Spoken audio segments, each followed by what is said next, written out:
Nous allons parler du procédé de création du plastique à différentes échelles. Le plastique est fabriqué essentiellement à partir de pétrole. Après avoir été extrait du sol, le pétrole brut est transformé dans une raffinerie.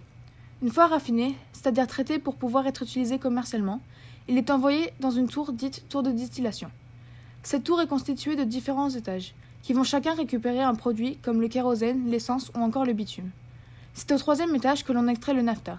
Il sera transformé en plastique dans une usine pétrochimique. En général, lors de la transformation du plastique, les monomères obtenus après la distillation sont transformés en polymères grâce à la polymérisation. La polymérisation est en fait une réaction qui forme des polymères en liant des monomères. Il y a deux types de polymérisation. Il existe premièrement la polymérisation par étapes. Dans celle-ci, il y a des réactions chimiques classiques entre les monomères qui provoquent la croissance des macromolécules. Ensuite, il existe la polymérisation en chaîne, où un centre actif s'occupe de fixer de façon successive de nombreux monomères. Les monomères sont souvent produits à partir de vapocraqueurs, à partir de naphtha ou de gaz de schiste, pour les monomères d'éthylène et de propylène par exemple. Ils nécessitent ensuite un catalyseur pour démarrer et faire fonctionner une réaction chimique sans intervenir dans la réaction, et ainsi réaliser la polymérisation. On contrôle cette réaction pour faire des chaînes plus ou moins longues, afin d'avoir des propriétés physiques différentes.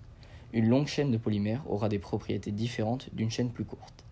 Après polymérisation, en général, le produit est laissé sous forme de granules de plastique qui seront moulés sous différentes formes finales.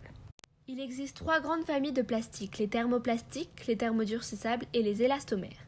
Premièrement, nous allons les définir, puis nous donnerons des exemples de chacune de ces familles dans un tableau placé sous cette vidéo. Pour les thermoplastiques, la chaleur les ramollit et ils deviennent souples. Ces matériaux vont prendre la forme qu'on leur donne, qu'ils garderont en refroidissant. Ces plastiques sont facilement recyclables car leur état physique est réversible pour redevenir malléable et ainsi peut être réutilisé un grand nombre de fois. Cependant, ils ne sont pas biodégradables et ont une durée de vie de plusieurs centaines d'années. Ce sont les matières plastiques les plus utilisées, notamment le polyéthylène et le PVC.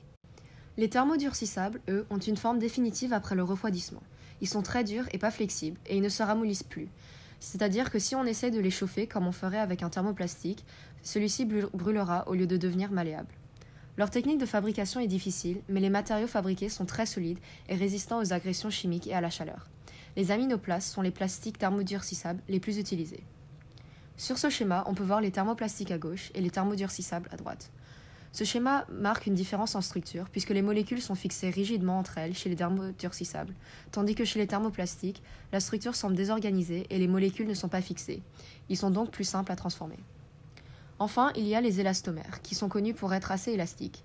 Ce sont des plastiques qui se déforment et reprennent leur forme initiale après déformation.